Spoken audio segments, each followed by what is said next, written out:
अगला प्रश्न हमारा कहता है भारत में महिलाओं की समानता की गारंटी कैसे दी जाती है।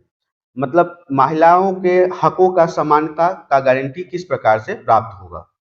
यदि महिलाओं के अधिकारों की समानता की गारंटी आपको संवैधानिक अधिकार के रूप में जानना चाहते हैं तो उसके लिए कुछ पॉइंटों को यहाँ पे बताया गया है। सबसे पहला पॉइंट कहता है संवैधानिक अधिकार भारत का संविधान सभी क्षेत्रों में पुरुष और स्त्रियों की समानता की गारंटी देता है, अर्थात बराबरी की गारंटी देता है।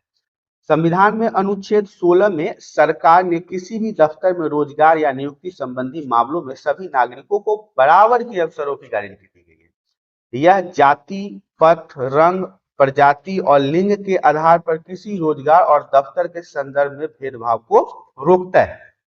दूसरा पॉइंट हमारा कहता है संविधान यह भी मांग करता है कि महिला मजदूर को काम करने के लिए मनोचित परिस्थितियां दी जाए और किसी भी प्रकार के शोषण से उन्हें बचाया जाए। उनकी शैक्षणिक तथा आर्थिक प्राप्तियों के सहायता और प्रोत्साहन के लिए इसका उपयोग किया जाता है।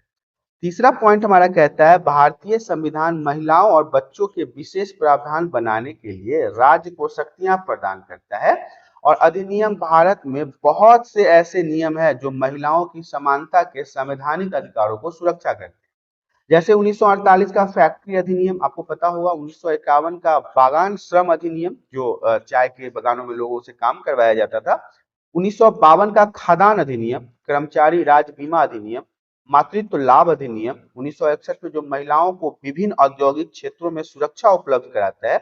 इसके अतिरिक्त फैक्ट्री अधिनियम की धारा 48 भी यही कहती है कि किसी भी उद्योग या फैक्ट्री में 30 से अधिक महिलाएं नियुक्त की जाती है तो शिशु सदनों की व्यवस्था रखनी चाहिए। 6 वर्ष से छोटे बच्चों की देखभाल इन शिशु सदनों में होगी, जिसका प्रबंध उद्योग को ही करना होगा, उस कारखाने फैक्ट्री के मालिक को ही करना होगा।